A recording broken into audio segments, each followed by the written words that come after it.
folks. Welcome to another edition of the Omnist Hour with Rob Trom.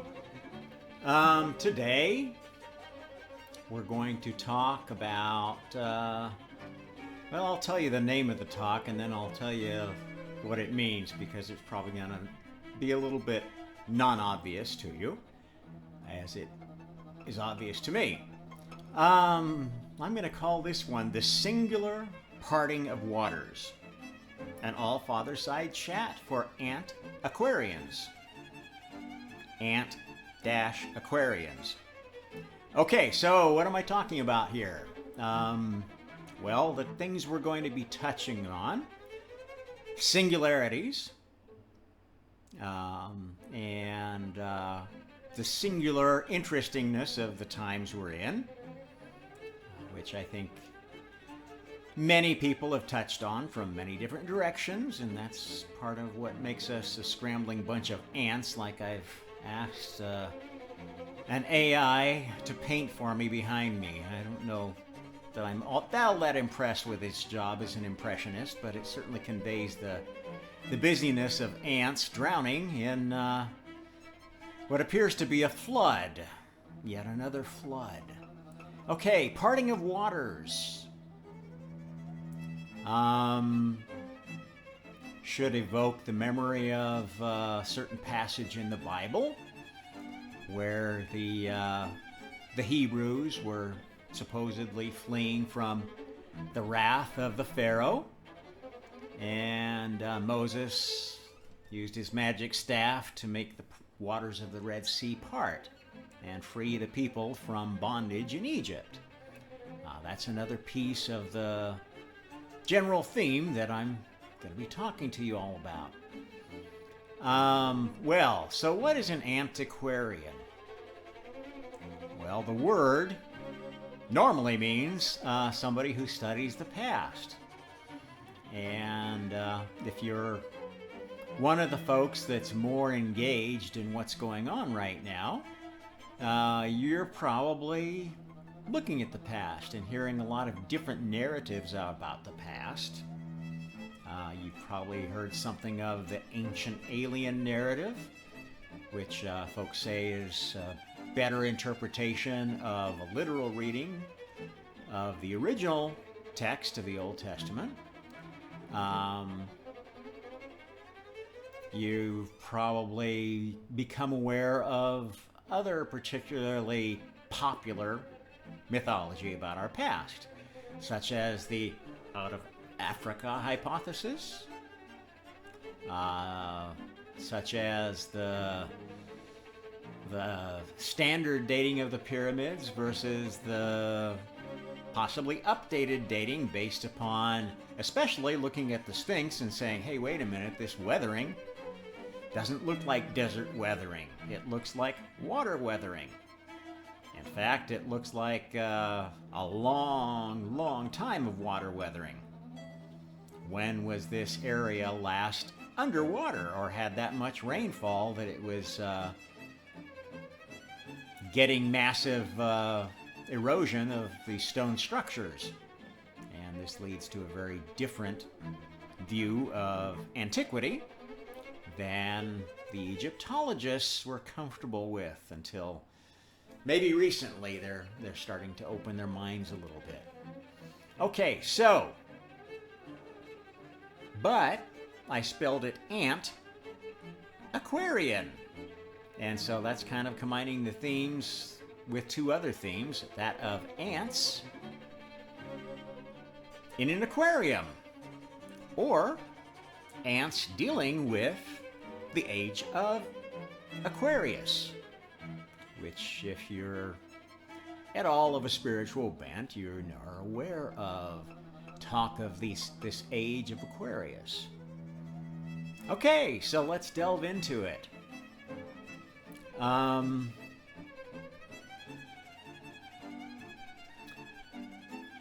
Singularities.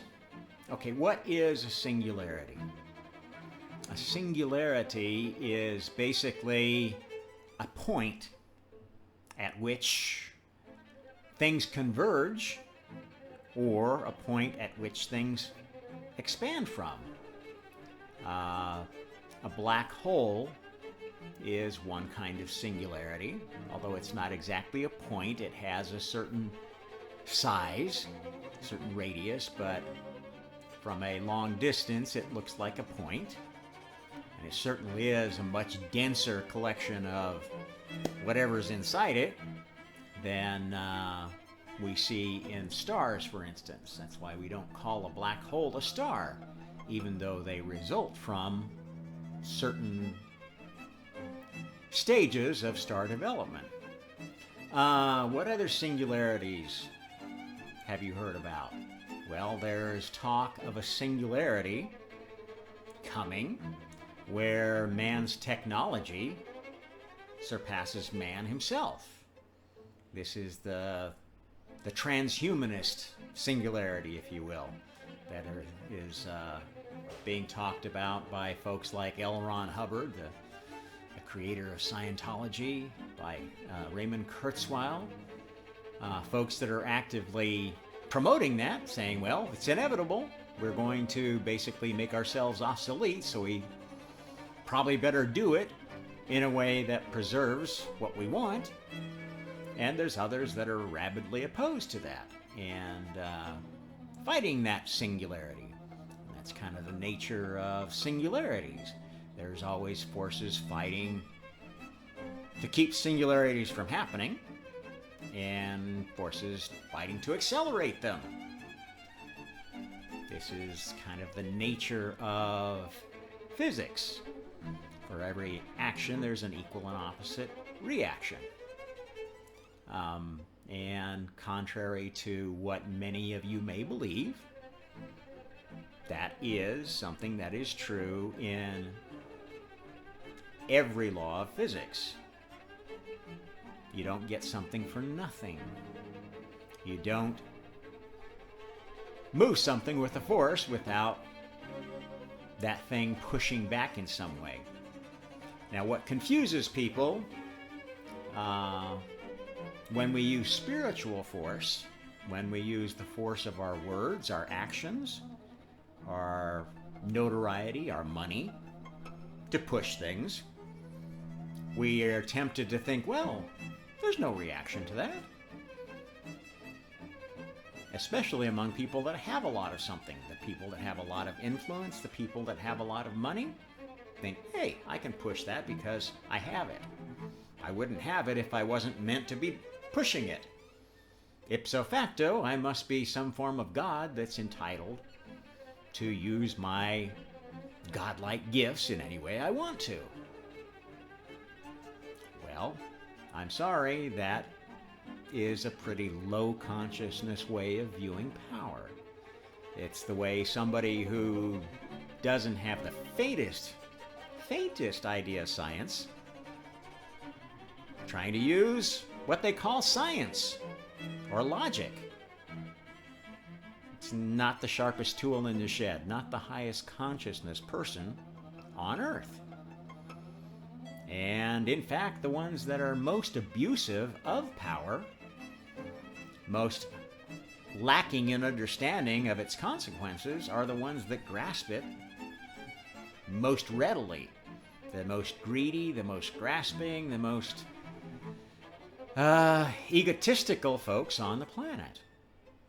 And they are not doing themselves any favor in doing that, even if they're being successful in materialist terms, because that's not how the multiverse works.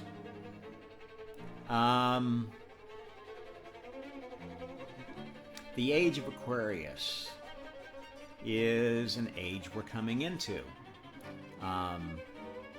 Ever since the intelligent species of this planet have been observing the heavens, we have been graced with patterns. The pattern of the moon going around the earth, the pattern of the earth going around the sun, the pattern of the galaxy going around us. our movement within the Milky Way, our movement within a number of systems. And basically, the one that seemed to attract the most attention was the precession of the equinoxes,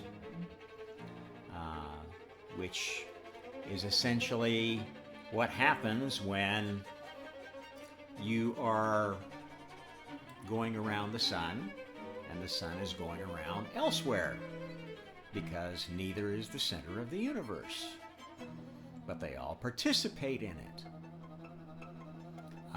If you actually look for the center of mass between the Earth and the sun, it's in neither. Well, it might be inside the sun, but it's not in the center of the sun. The sun isn't the center, because we have a slightly elliptical orbit. There are a lot of things about science that people who haven't studied them make silly approximations on, and it gets them into trouble. And I'm going to be talking about one of the most troublesome ones, which is basically people who have a different view of what this Age of Aquarius is all about, what this event is all about that we all sense is upon us. Some are very disturbed by it. Others are like, yeah, bring it on because I know what's going on. Well, I can tell you that the vast majority of both camps are blind ants in a swimming pool. Sorry to tell you, you don't know as much as you think you do about what's going on. Now, let's talk about the New Age Aquarian, fifth dimension, source consciousness. Everything's connected, everything's one. I can make anything happen with the power of my mind because I'm essentially part of God. And if I just let go of everything in me that's not God, that I am God, and what I want will come to me. I'm sorry. This is narcissism. You are not God. You are not even close to God, most of you. You are another soul experiencing another trajectory through your soul's journey. And I guarantee none of you is going to end up in the same place as God. You didn't start in the same place, and you're not going to end up in the same place. That's not how it works. That's not how as above, so below works. I'm sorry. That is stupid. It is narcissistically stupid to think that. And you can prove it to yourself by wishing yourself something and it doesn't appear. The law of attraction does not work. It's nonsense. Well, yeah, sometimes it does work. Just like sometimes you could take a medication and think it's going to work, and it actually does. It's called the placebo effect. You want to believe so much that you make yourself a story of how this prayer or whatever you did happened to come true. And if you can convince yourself enough, then you start feeling, well, I should go convince others that they could do this. And then you start your little business of chicanery, self-help chicanery, pushing your placebos on other people. And to the extent that you're a good salesman, good snake oil salesman, you might make a lot of money that way. You might gain a lot of power, a lot of influence, and think you're very successful. I'm sorry to tell you, this is not the truth. Well, why is it not the truth? I see what I see. If I'm successful, I must be doing something right. You're telling me. Okay, well, I am telling you that, as many people have come to believe, in fact, much of the scientific community who looks at basic physics has come to believe that we are living in a simulation.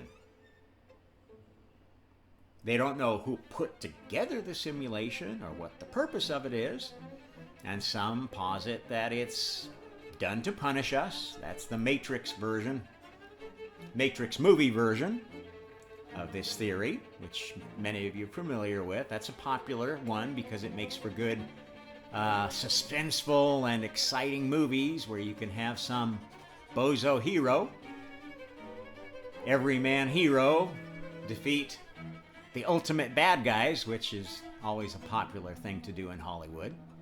And there is some truth in that, but only a little bit, because we live in a multiverse. Not one universe, a multiverse. This is how the laws of physics must be, because there is no creating something out of nothing. For this universe to exist, something had to have been anti-created somewhere else. And that is the first alternate universe, the anti-universe, where all the negative matter went when we got all the positive matter. And those of you who are proponents of, Tesla moron thinking, we can have anything we want if we just dream like Tesla. 0-point energy, orgone energy is the solution to the future. I'm sorry, that's not how it works. You don't get something for nothing. It may seem like it, but the energy that you're taking, the order that you're creating, is creating an absence of energy, or a negative energy, an opposite energy, or an opposite order, opposite chaos, somewhere else. Now, where else is there? Well, I'm telling you that there are, in fact, 12 dimensions. There are 4 dimensions of physical reality, 4 dimensions of spiritual reality, and 4 dimensions of God reality. And different soul vehicles play in different ranges of dimensions. There are some soul vehicles that only play at the God level. And you don't see those because you don't play at that level. They go by like bumblebees out of hell. Do stuff that you think is amazing, crazy, it couldn't happen. Create weird UFO effects in the sky. Create weird dreams. Bring weird experiences to your psychedelic trips or near-death experiences.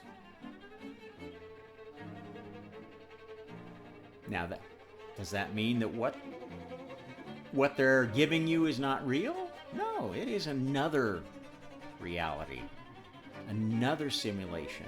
There are many simulations. That's what a multiverse is.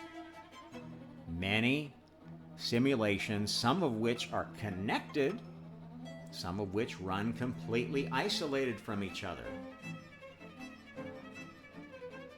And each multiverse, each universe within the multiverse has to have kind of a chief architect, a god, if you will, or goddess.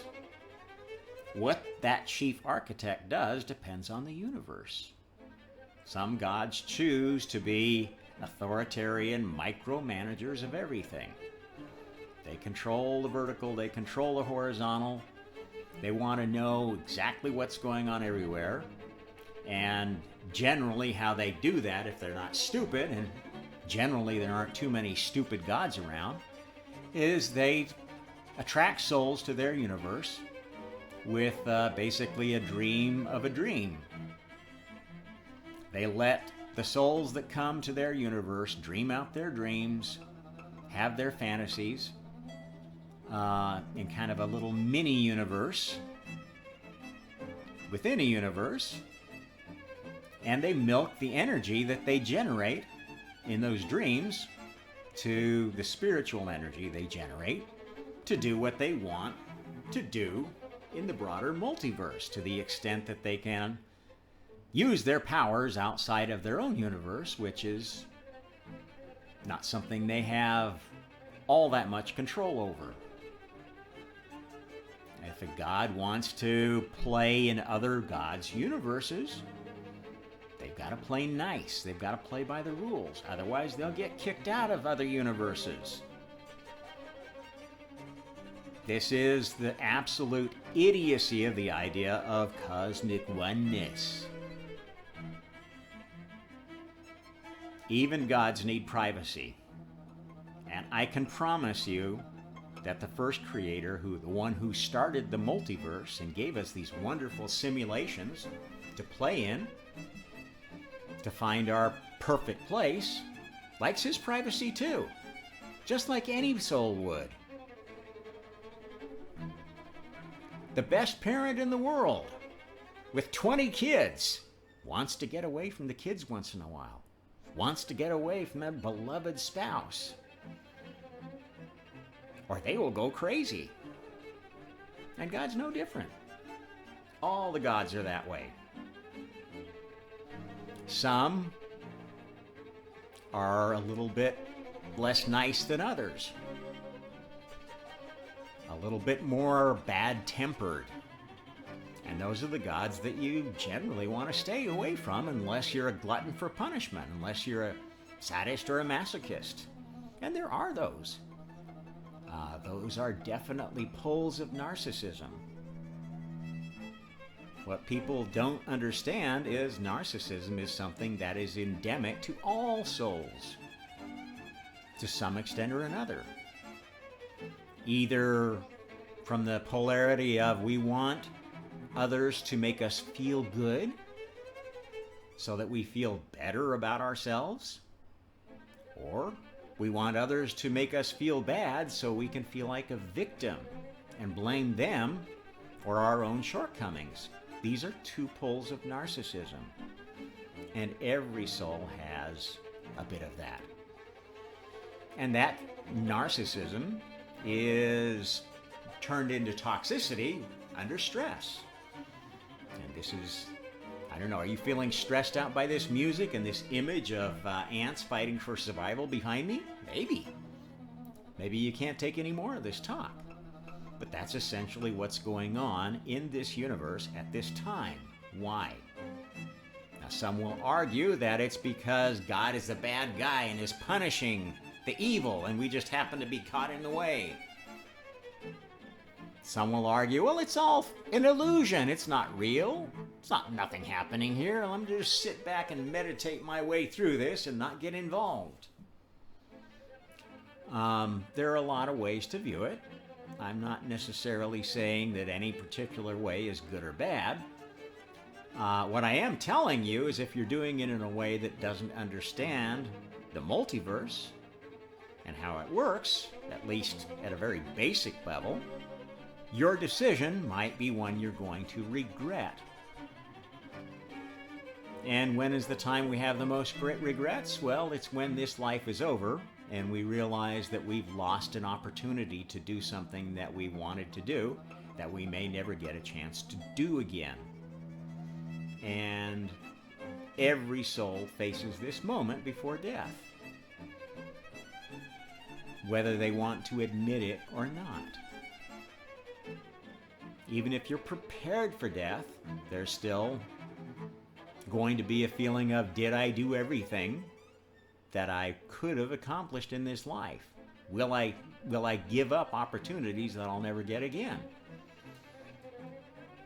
Even the most enlightened soul feels that,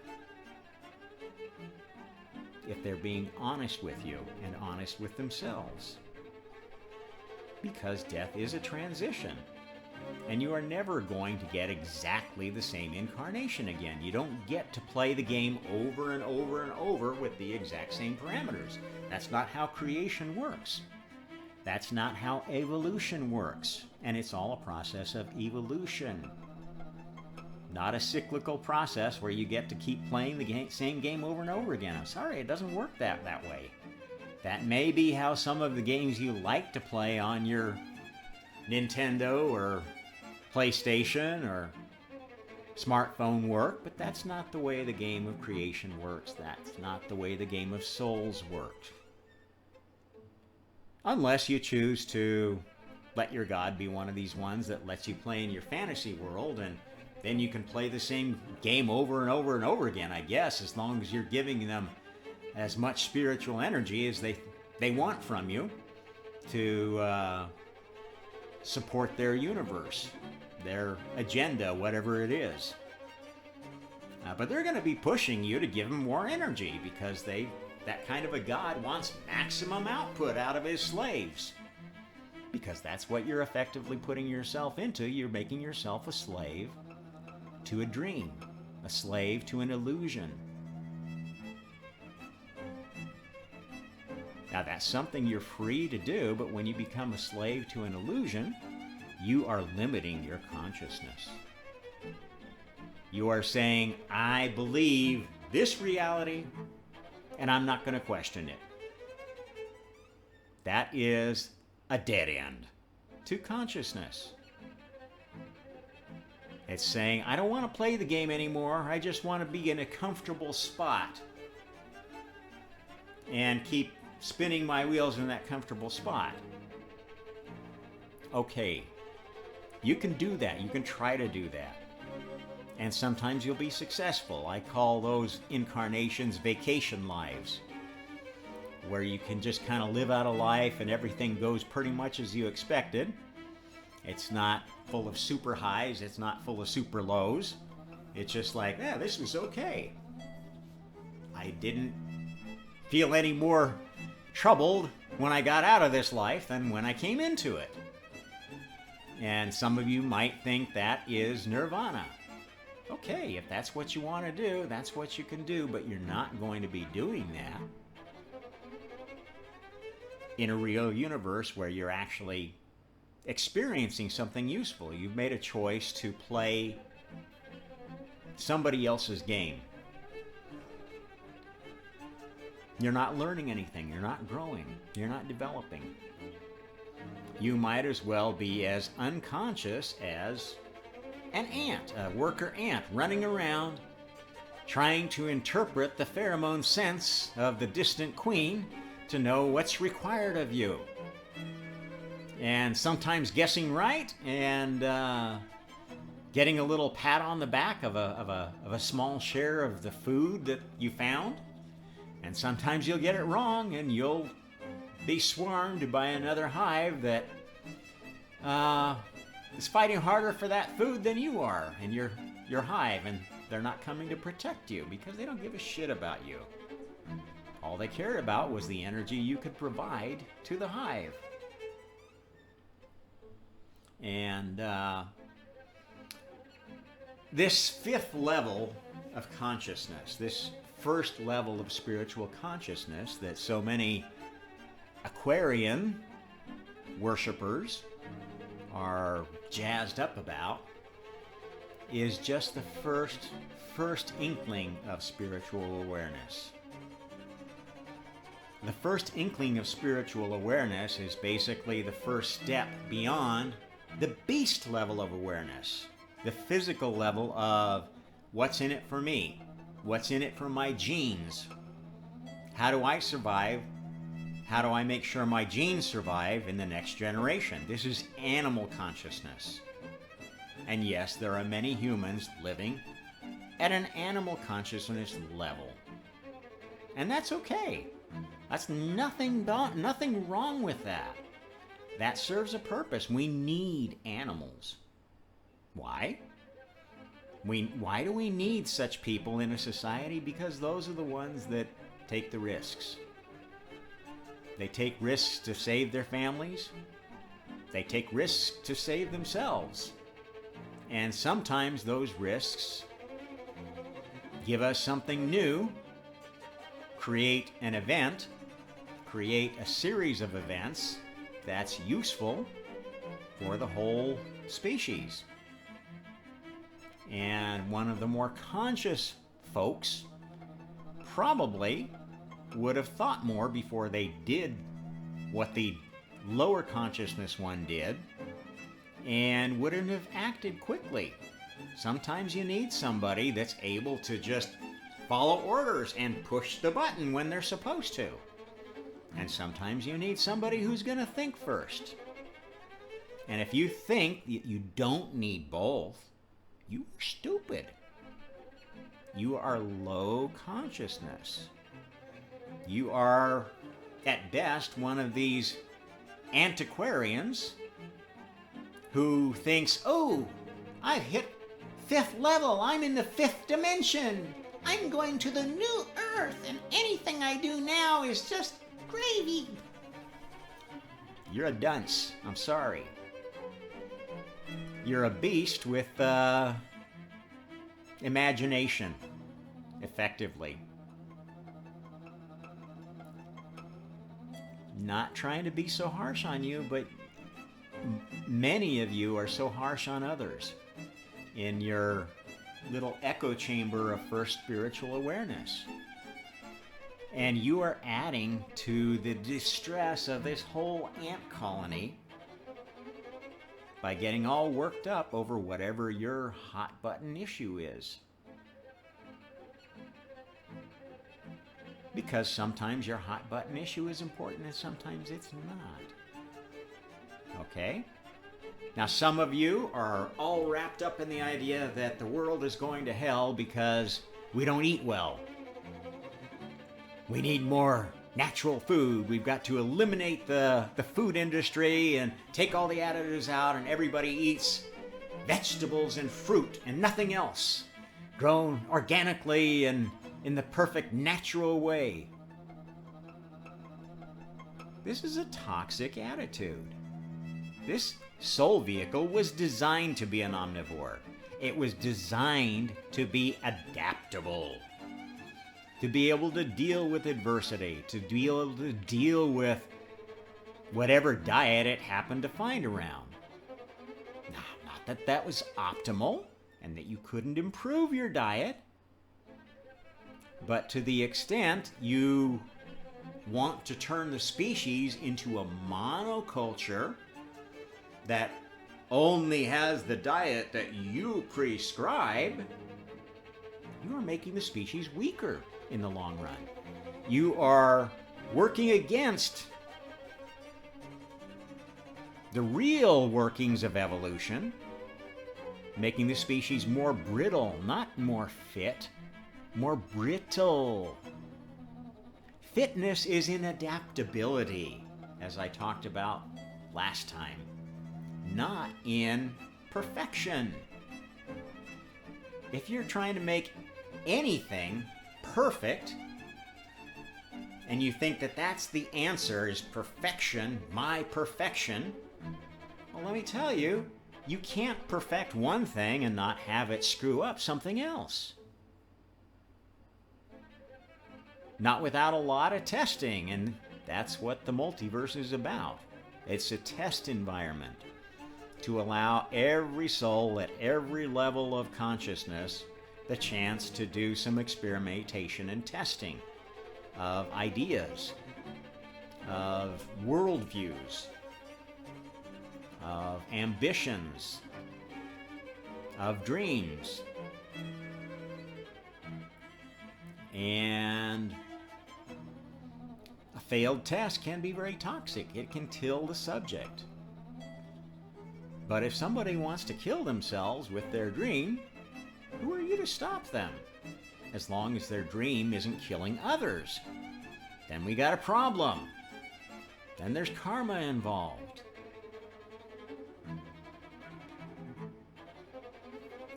Okay, so what am I saying here?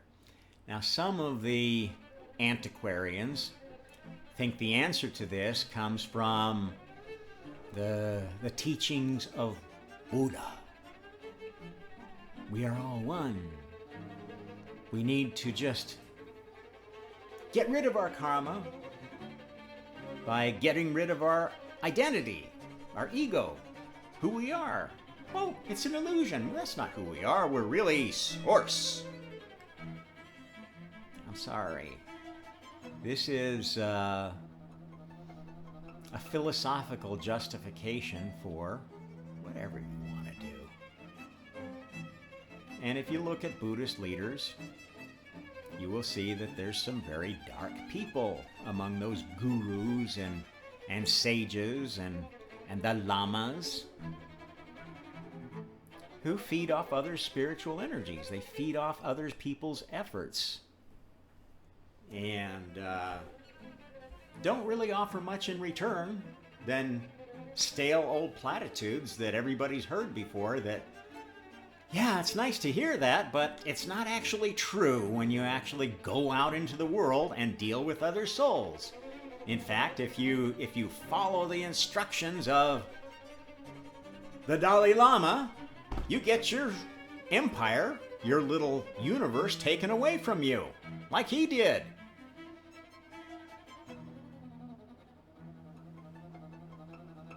The inhabitants of your little universe suffer.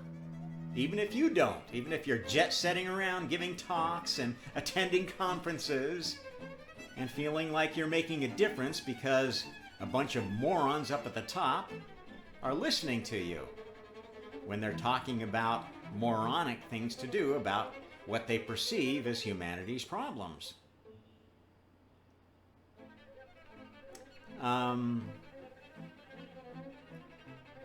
What is really going on? It is a lot of things because it is going on in a multiverse. For some souls, what's coming is going to be like a parting of the waters. It's going to be like going to a promised land, a new universe or a new heaven, which leads to a new universe that is better suited to who you are. And to the extent that you've pretty well decided who you are as a soul, what you're good at, what you're not good at, what you'll settle for, what you're going to strive for, that's probably a good place for you to be. As long as you got there through honest advertising and not false advertising. And let me tell you, the gods and goddesses of dark universes spend most of their spiritual energy budget on false advertising. And we all know how that works, don't we? If we've watched commercial advertising and we bought products that we never use because they're worthless, or we used them once and they broke, caught on fire, exploded. I think most people have some experience with false advertising, either in commercial products or government products, especially government products. Just trust us. We know better than you what the interest rate should be. We know better than you what the monetary policy should be for you. Yeah, if you do, then why can't I afford to live anymore? Why am I so much worse off than my parents were 20, 30, 40 years ago? Tell me that. They don't have the answer, do they? But they're the ones that created the problem. Now, somebody telling you they have all the answers after they create all your problems probably is not a god or a goddess. They're a charlatan, and there are a lot of charlatans at all levels of consciousness, all stages of enlightenment. There are ones who are positively enlightened and ones who are negatively enlightened, if you will. And it's not always easy to tell which is which, because not every spiritual leader has great gifts of communication. has the gift of gab, can sell an idea. And unless they find a PR partner that does a better job of selling their particular brand of God food, you may never hear about them. Or if there's another brand that's got a lot more eyeballs glued to their God food and has control over the distribution media, YouTube, Netflix, Amazon Prime, you may never hear about them. Or the Great Firewall. It's a good reason that many folks in China don't hear about much good news, much true news, that they really would probably benefit from hearing.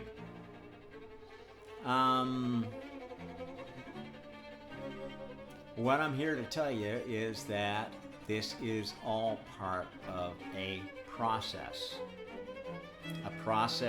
of evolving the multiverse. Anybody who tells you that some supreme creator made everything in 7 days and it was all perfect and he went off to the golf course and said, bye, enjoy, that's stupid. Anybody with two eyes in front of their face, with a good working nose, with a couple of ears that can hear bullshit, will tell you that things are not perfect. And they're in fact less perfect than they used to be in many ways, in many dimensions. In fact, to a large extent, the old world order, which was basically based upon, well, at least in Europe, and I think most of Asia too, was based upon a spiritual idea of leadership, endowed in a spiritual leader or the secular leaders of a community. In the Christian world, it tended to be a spiritual leader who was nominally the lord of the secular leaders, although anybody who knows anything about medieval history knows that that didn't work all that well, and there were huge conflicts between the Pope and the kings and queens of his domain, if you will. Same with the Orthodox Church, with its idea of, well, we have many patriarchs, and each patriarch looks after their own city, but, well, maybe the one in Constantinople is a little bit better because that's the capital city of what's left of the Roman Empire. Well, that didn't work very well either. Or Islam. Originally started as, I believe Muhammad intended it, for it to be a religion of decentralization, of teachers sharing the good stuff from the Old Testament, the good stuff from the Jesus tradition, and the good stuff that, I don't know, was he a camel driver or what? What was Muhammad's a rug merchant? I forget which. He was a common everyday guy who just got religious maybe in his old age and thought he could teach a thing or two to the folks around him who were a little bit confused about religion, kind of like these ants squirreling around now. He taught what he wanted to teach, and people liked what he taught. Thought, whoa, he's getting a following. Maybe we could use that for political gain. Or people got scared of his following and they kicked him out of town. Oh, becoming a threat to the power structure that be. Whether that's Christian or it's the pre-Christian tradition, which the pre-Christian tradition of the Arabic people was in fact pagan. They believed in the God of the Bible, but they believed in the original sense of this is one of many Elohim. This is a god that had a wife. And the original cult of the Kaaba was actually a very feminine one. The feminine god was the one that was the secret one that you hid away in the Kaaba. And the male one was the one that went out and fought the wars with you. That's how the Old Testament Yahweh, Ya'el, worked.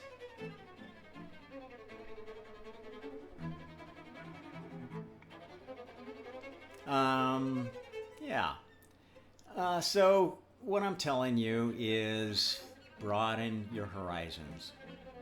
If you think you've arrived at the truth, look at what you're standing on and ask yourself if that's really a solid foundation. Because I can promise you that any foundation that's built upon the idea that there's only one universe, there's only one set of laws that has been true forever and ever and ever and will always be true, is nonsense. The idea that everything was perfect and we're just reliving variations on perfection, a cycle of... This is nonsense. Creation doesn't work that way. If it had worked that way, it would have died by now. You don't make a perpetual motion machine. Now you can make a multiverse that grows perpetually. Because the changes in one area are feeding changes in another area. And as long as the changes produce productive growth, make the healthier universes bigger, better, stronger, longer lasting, and isolate the unhealthy universes from the healthy ones, that's how a healthy multiverse works. It's like an organic system, okay? Your body's natural immune system is designed, natural processing system is designed to take in whatever it gets from the outside, whatever oxygen, chemicals are in the air, whatever's in your food, whatever is in the water you drink, and process it optimally to keep you alive and healthy. And yes, you also take in bacteria and viruses and other things that may not be so good for your system. And your natural immune system works hard to identify what's good, what isn't. Use the good stuff, discard the bad stuff. And it has whole systems that have been evolved for a long, long, long, long time. Much longer than the human species has been around to do those things. And are still evolving as they're exposed to new things. That's how evolution works. It's good to face new challenges. This is the only way that species stay alive. This is the only way that creation stays alive. By being challenged and adapting. You are never going to get to rest on your laurels and say, I've arrived, I'm enlightened, I'm in nirvana. Unless you're living in a fantasy, a dead fantasy of isolation. You're living in a dark god or goddess's universe, letting yourself be milked for your spiritual energy, while in return you're getting a second-rate simulation designed to more or less keep you happy, keep you producing the maximum amount of milk for your overlord. And I That's not a very good place to be. If that's living, I'd rather be dead. I'd rather go to hell. Burning fires of hell and feel all the pain in the world than live in an eternity of blandness, mediocrity. Letting someone else take credit for all my work. Letting someone else give me busy work that's meaningless. Just to keep this slave relationship going. And there's evidence of this all around. You look at this Twitter thing going right now. Basically, these Twitter employees, these Twitter twits as I like to call them, are getting fired or quitting in droves because they were living in a fantasy world. They were living in a Borg fantasy world of this woke, virtue signaling, we are one, we're gonna fix the world with the things that we're doing in Twitter. And the world was getting worse. They refused to see it. They still refuse to see it.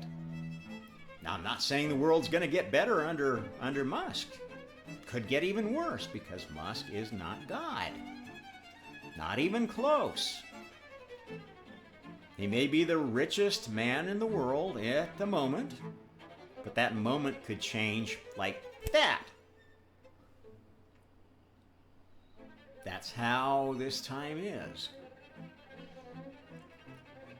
If you know anything about what's really going on in China, you would know that roughly 80 to 90% of the new billionaires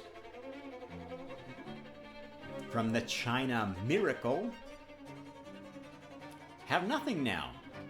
They've either had their wealth taken away, confiscated, they've been purged, they've been arm twisted into donating to the state.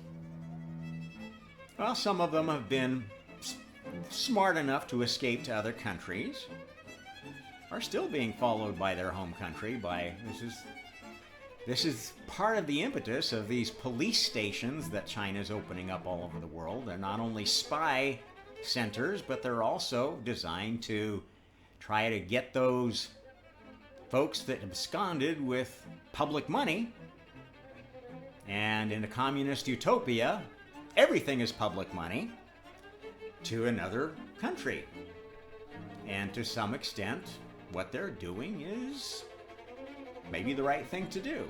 These people should not be sheltered to the extent that they got that money from stepping on other people, from lying, cheating, and stealing, which a lot of that goes on in China and always has gone on in China, no matter what dynasty was in charge. Now, I admire Taiwan. It's a Chinese society that is less about lying, cheating, and stealing than any Chinese society before. Is it perfect? No. There are gangs still working in China. There are oligarchs still in Taiwan. Many of those actually support joining CCP China because they would be able to operate more freely, they think, being the heroes that took the renegade province back to the motherland. Ants in aquarium. This Aquarian age is like that. There's many ways to view what's going on, and everybody has an idea what's going to be good for me. I can tell you, if the idea of what's going to be good for you doesn't factor in the laws of reincarnation and karma, you are very likely to be disappointed. Not now, not tomorrow, but when the end of this incarnation comes. Because heaven is not going to be the same anymore. all of this turmoil you're seeing down here, all of this building pressure of the singularity, served a purpose to create enough spiritual energy to push this experiment we're working on over the finish line. The experiment for which humanity, the human soul vehicle, is the crash dummies of the experiment. When you are doing a social experiment, when you're looking for volunteers for a social experiment in your local university, if they're doing it right, they don't really want the subjects of the experiment to know much about what they're trying to find out. Because if they know, that's going to affect the result. And it won't be a scientific study. It will be, at best, very biased. And at worst, it will be what they want to see. There will be confirmation bias that is driven by what they tell their people about the experiment they're participating in.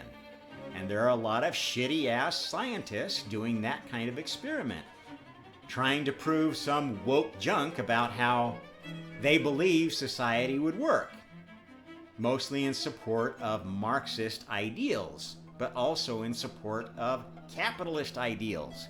And both of those things are idealistic part truths. The end does not justify the means. If you think in that way, you are thinking anti-karma on any dimension you want to talk about. And you are an Ant-Aquarian. You are one of the beasts of this experiment. Now, there are two kinds of beasts that are being marked right now. One kind are being marked as, okay, you really work better at a lower level of consciousness. You work better as a beast. When you go to heaven next, you're going to go to a heaven that's going to be sending you to a species you're better suited to. You're going to become a cat, a dog, a tree, a mountain, whatever. A beast-level species that has very limited choices to make, a very limited consciousness.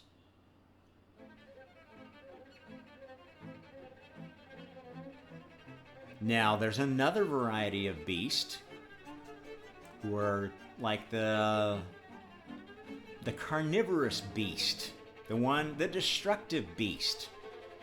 The ones who won't just sit and eat their grass, chew their grass, and process it through their 3 or 4 stomachs and wait for somebody to come along and kill them and go through the next step in the process of nature's recycling machine.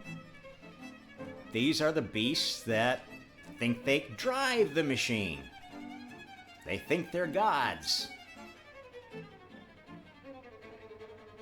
They think they're gods, and they have no respect for karma. They think they can get away with anything, they can do anything because my genes are so superior. Look at all I've got. My family gave me all this stuff, and we're one of the elite of the world, and we get invited to the G20, and we go to Davos, and we party up at Burning Man and blah, blah, blah, blah, blah. Okay? These are the other variety of beast. These are higher consciousness beasts, but they're flawed beasts that can't be allowed to muck things up for other beasts or other more conscious souls. And this event is a sorting event.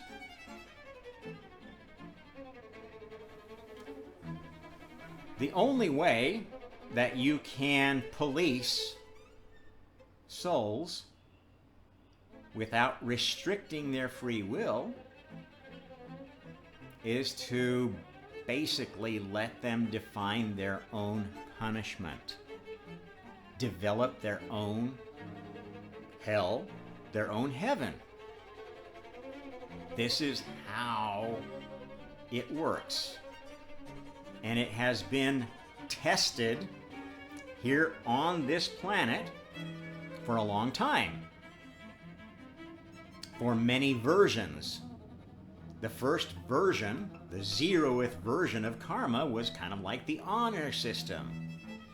Do unto others as you would have them do unto you. That's the honor system version of karma.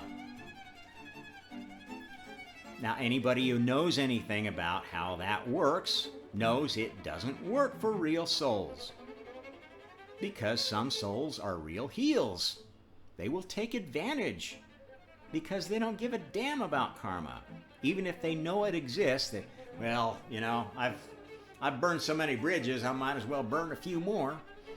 I don't know, I kind of like hell. It's a give me this warm feeling inside. Okay, there are souls like that. There are souls that are born to be wild in the darkest sense. And they will continue to be wild in the darkest sense no matter how much sense you try to bang into them. That is their nature. That is their Merkaba. This is true nature. Human nature is a skin we put on when our soul incarnates as a human. That human nature is like a filter through which the Merkaba expresses itself and encounters other souls expressing themselves in a similar reality. This is how the multiverse teaches young and naive souls how to play well with each other. It was not easy to figure that out before creation happened. Before time, before space, in the time before, it wasn't wonderful. Yes, you could think anything. You could create anything with your thoughts. That was not a wonderful place. Anybody that tells you that is heaven is insane. And that's what many souls became. In that environment, there weren't enough rules. There weren't any boundaries. And souls were driving each other insane. And that's what's going to happen to many of you that choose this insane idea of oneness.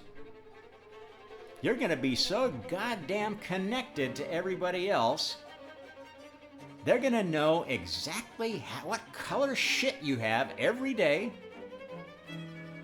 They're going to know all your darkest, dirtiest secrets before you do.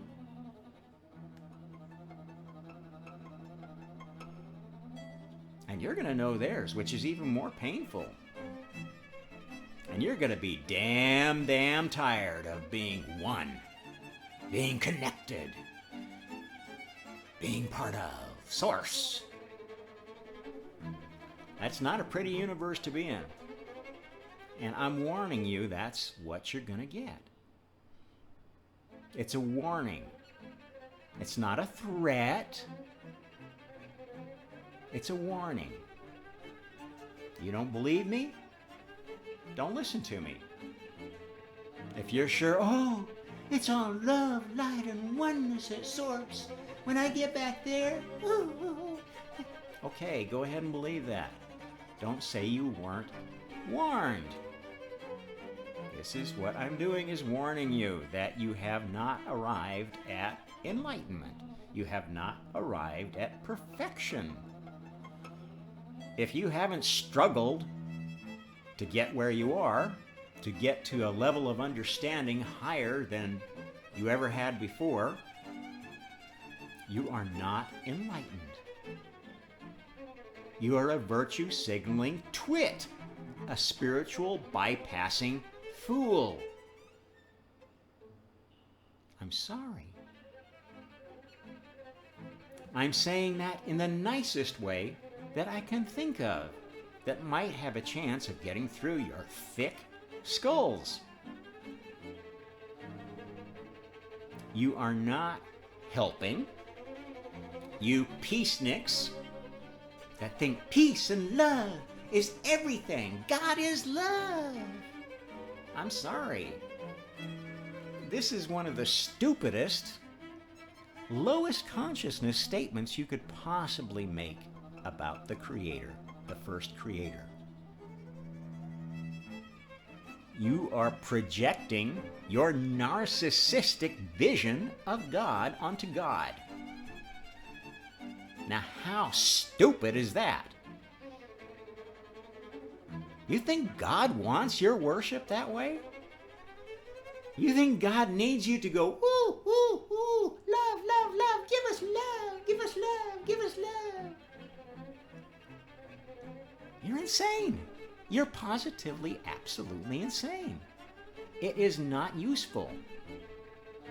And you only have to look around you to see how useless it is. Would the Chinese Communist Party have been able to take over and rule for 100 years if it weren't for the fact that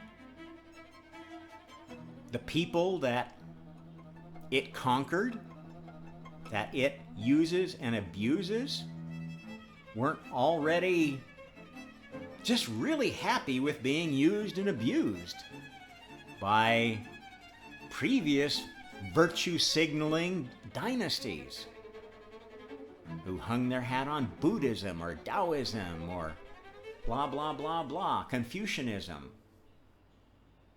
Those philosophical virtue signaling, well, we don't really have a God. We have an idea. The idea is God, and the idea makes everybody look for this perfection, this perfect behavior. Bullshit. It's a mask you put on, a virtue signaling mask that you don't really believe in. You can't possibly believe in because it doesn't match reality. And so you have to invent a story. Well, this isn't reality because there is no reality. Well, that may be true. But then, is there no purpose? Oh, my purpose is to live this masturbation fantasy so I can carry it back to Source, so Source can learn more about itself. Oh, God. I'm really sorry for you folks that are stuck in these low consciousness mental traps, because you're heading for disaster. You're heading for the milking line in the dark matrix. One of them. Lighter or darker matrix, it's still a milking line. Yeah, you might be a milk cow in the Wizard of Oz universe, where you can melt the witches by throwing pails of water on them, where little tiny dogs can scare flying monkeys with and winkies with weapons. Okay, knock yourself out. This isn't reality. It's not any way, shape, or form tied to the laws that work in the healthy parts of the universe, multiverse, the healthier universes. They're silly laws that might be fun for a trip to a virtual reality movie, which is essentially what you do when you go to these heavens, when you go to the Wizard of Oz heaven, when you go to the Lord of the Rings heaven. Unless you like the scarier version, which, you can have the Lord of the Rings hell too, where, you get to be the Frodo that didn't live, or you get to be one of the ones that didn't survive the attack of the arachnid hive queen that really is the ultimate enemy of that series. The hive queen that actually controls Sauron. A lot of silliness in that one too. I think I'm gonna have to do one soon that just talks about the Lord of the Rings and all of the hidden tidbits of truth in that very interesting series of books and movies. At any rate, don't be an Ant-Aquarian. Don't dwell in the past. Things are changing. You're not going to bring back any golden age of perfection where everybody was happy and loving and lived in tribes of communal bliss. You're stupid. If you think that's going to happen, ever. No. Now, it happened. There were times where the population of this planet was so small that there were small groups of people barely getting by, very isolated, had to work together to survive. And to the extent that they could, they did survive, and they had authoritarian leaders, male or female, or both, who exerted firm control over them. Mind control. This is how pseudo-religions develop. This is how religious truth is turned into political truth. Politicized religion. If that's what you worship, that's what you'll find. In fact, if you have a particular period of history that you're really jazzed about, that you thought was absolute perfection, you're going to get a chance to reincarnate there if you're lucky and find out what it was really like. No better way to study history than actually experience it. And those of you who are historically inclined, that may be exactly what you're in line for in the next life. Incarnations in another period. That happens. Every time we have one of these events, it's like a timestamp of history. This is like a best case save game. And the previous save games are preserved. There are a whole bunch of stopping points up to this major point that we're hitting. And those stopping points are not thrown out. We don't forget them.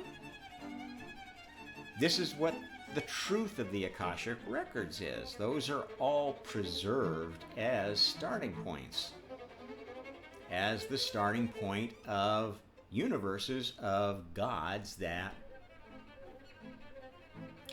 set that starting point. Now, the first creator, the real God, has many starting points, has had many ideas that resulted in, you know what, we got to keep this one. This is a keeper. In fact, let's make this law universal all around the multiverse. Set the pattern that is hard to deviate from. Not impossible to deviate from. And in fact, you have to make things flexible. You have to allow for change to have any progress. To make any progress evolutionarily. You have to change some things, but you have to test it. You can't just say, well, I think everything would be better if we did this.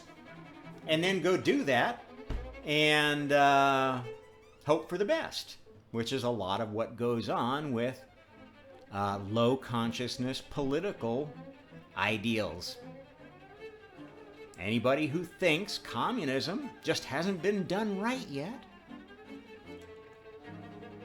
that capitalism is the answer to all the world's problems. We just have to have free markets. How do you create a free market?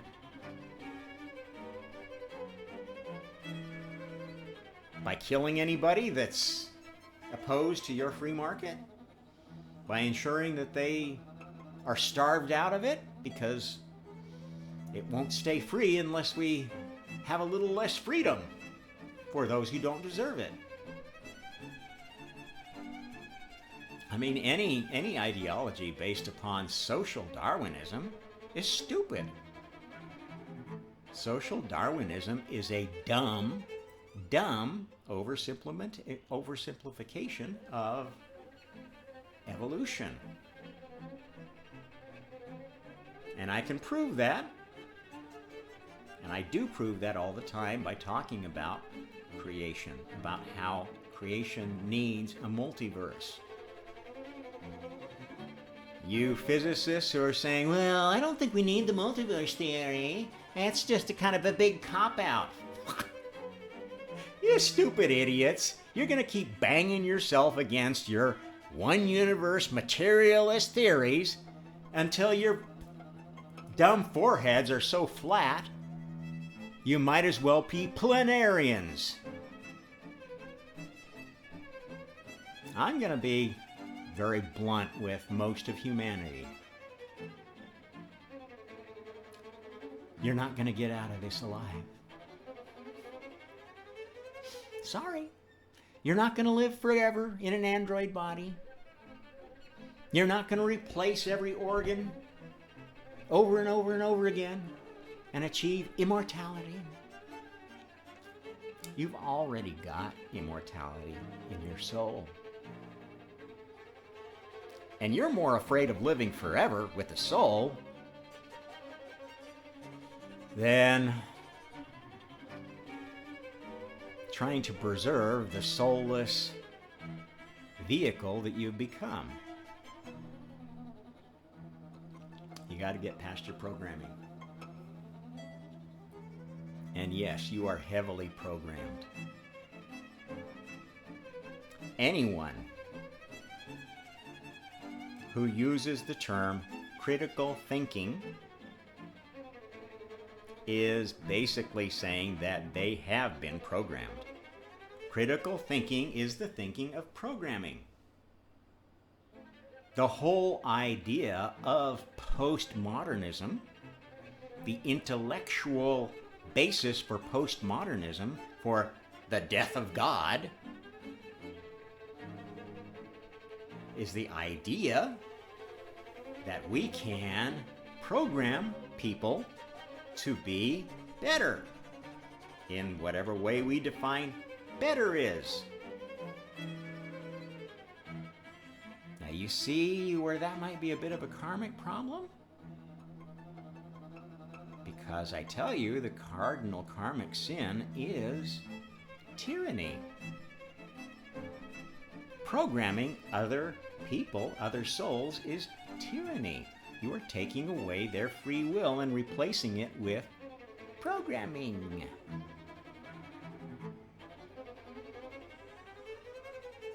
Now, am I programming you? Yes, but I'm doing it knowingly, with a knowledge of karma, with an acceptance that maybe somebody who listens to me might not get any benefit from my message. They might find it harmful, challenging. Oh, I committed suicide because of Rob. Okay, I accept any karmic response willingly, because I know what's going to happen after you die.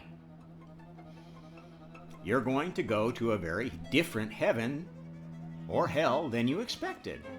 And you're going to learn a lot more from that process than you're learning from taking the wrong message from what I'm telling you. Watching something that... I mean, why would you watch something that's going to be harmful to you? Yet we do that all the time.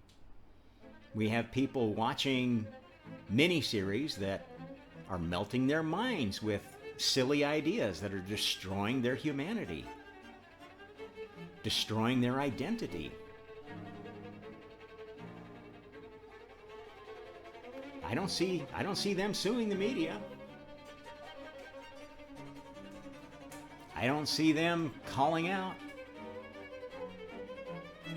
MSNBC, CBS, Fox, ABC, the New York Times, the Post. the global times, the straight times.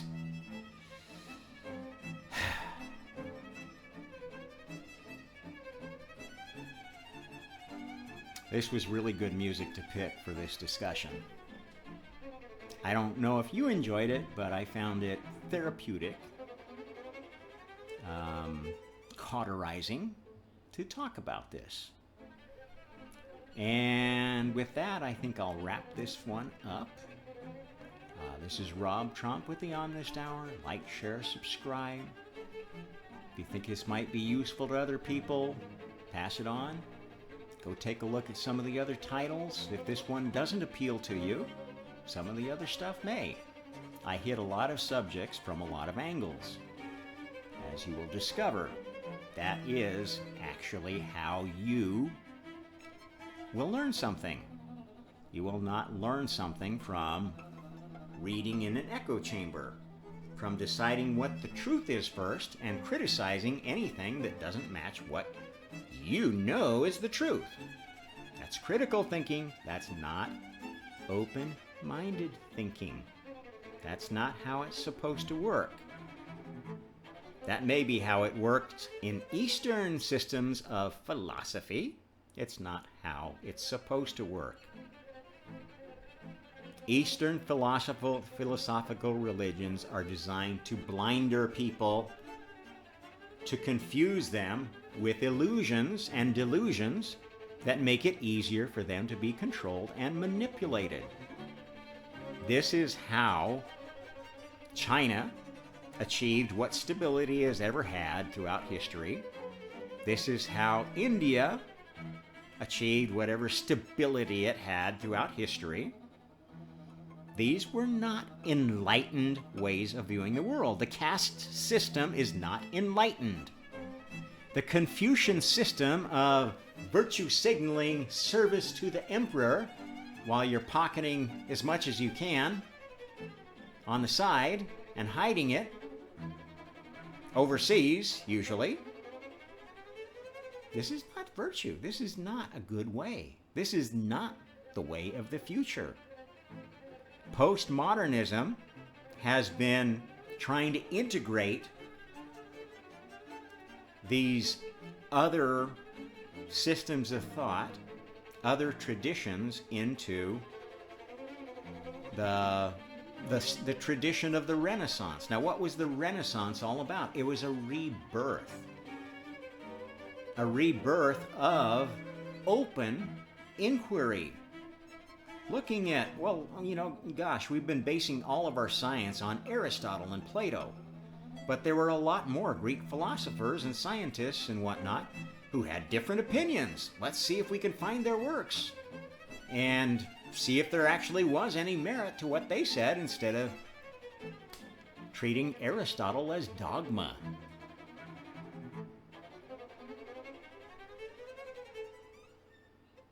Dogma is your enemy. Now, it's useful.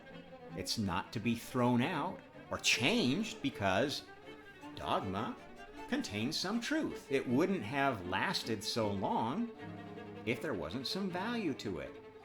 All of the old religious traditions, spiritual traditions, scientific traditions have kernels of truth in them, have useful pieces, useful ideas, maybe even useful enough that they're still worthy of being followed. Hey babe, almost done. There's my wife. She's ready for me to be done. I'm gonna be done in about 5 minutes, okay? So don't close your mind. Don't cut yourself off, but don't become one with anything. Oneness is dogma. Dark dogma. Because anything that says everything is one is stupid. Stupidity incarnate. Everything is separate. Everything is different. If you think everything is one, you're just like so screwed up in the mind. It's the ultimate cognitive dissonance. I don't know how to tell you folks how deeply off base you are. At least admit of a god and an anti-god, a good one and a dark one, and try to find that boundary wherever it lies. Not espousing any particular religion, but acknowledging that there are two forces at work. And one seems to be the force of what we all identify as good, and the other seems to be a force that we all identify as evil. There's a lot of stuff in between that we're not sure about. So if you're not sure, why should you get argumentative about it? Why don't you listen to somebody else for a change instead of being critical? Okay, signing off for the Omnist Hour. We'll see you again next time. Take care. Happy karma.